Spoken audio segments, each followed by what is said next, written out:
he had forgotten to go back to that place. And then his daughter was raped, you know the story.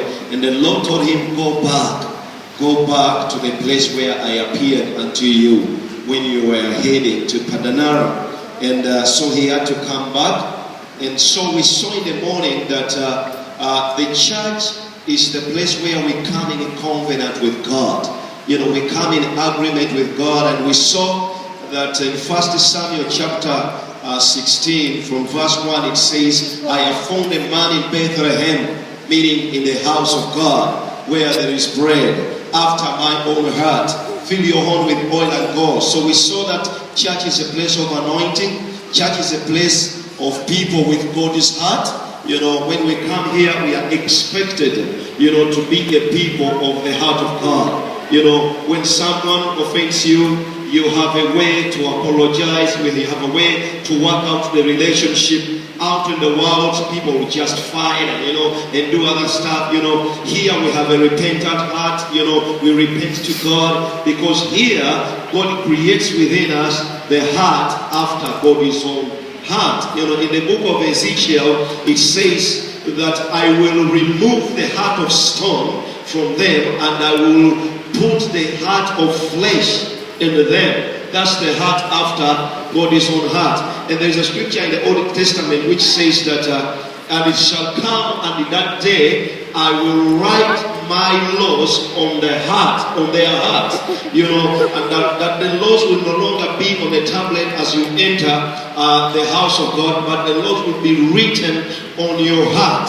You know, this is the dispensation, this is the era of grace. So we are the house of God, where there is bread. And Elimelech means God is my king. And he left the place where God is king over his life. He left the place where it is a place of anointing, the place where people with the heart of God are raised. And listen, it says even, go, you know, to Bethlehem. And Samuel was a prophet, you know. So this place, the church, is a place of prophets, you know. You have just had a prophecy right now, you know. And I'm encouraged. I feel like, wow, thank you, Lord. I'm going to run more. I'm going to move on more. Thank you, Pastor Love. You know, I'm already, you know, I already sense the move of God after that prophetic word. You know, church is a place of prophecy.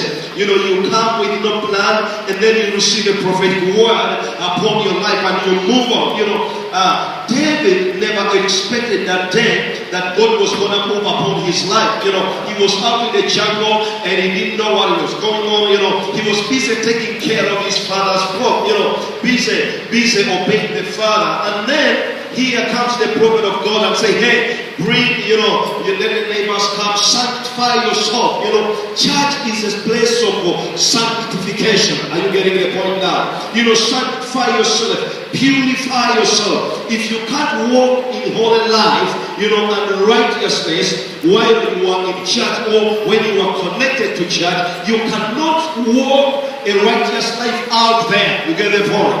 You know, when you come in the presence of God, and the presence of God is hovering, you know, and the sin and the iniquity is bombarded by the word of God. I mean, like the other day when Pastor Crystal, you know, brought about the message, you know, on masturbation and on lesbian, and you know, the sin was bombarded, you know, was confronted under the anointing of the Holy Spirit. And after that, there was a cleansing. Are you getting the point?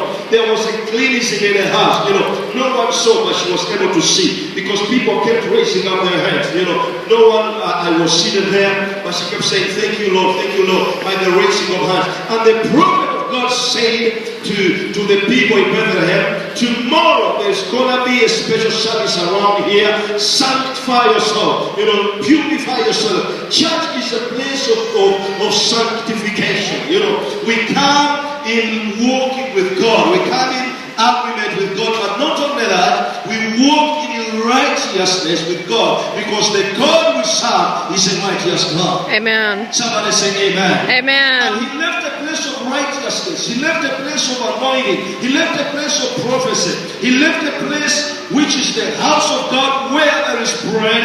And because of simple, you know, I can't say simple, okay, but because of famine, and as we saw in the morning, that famine is never permanent. Even if it takes 2 years, it will still break off. It will still break off because God will always remember His people. He will always remember His people.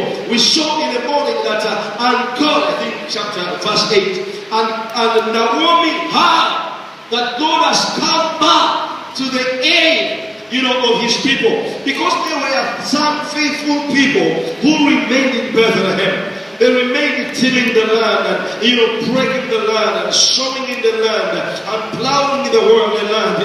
On Friday night they are here 3 hours. They are praying. And then on Monday evening they are here. On Wednesday night they are here. On Sunday morning they are here. Sunday night they are here. The faithful people, the Boaz, they are plowing the land. They are plowing the land. And one day there is going to come a tremendous harvest here at the church of the marketplace. Somebody shout hallelujah. Hallelujah. Friend, on Wednesday morning you were up in the mountain. You were doing what? You were being faithful. You were being faithful in your land. Why? Because this is your Bethlehem. God has called you here. God has rooted you here.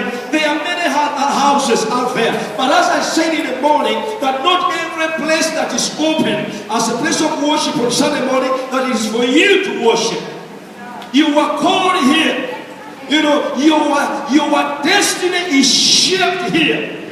After church morning, my brother Daniel, he came to me and said, with his wife, he said, we are a living testimony of what church can do in the life of people. And he said in the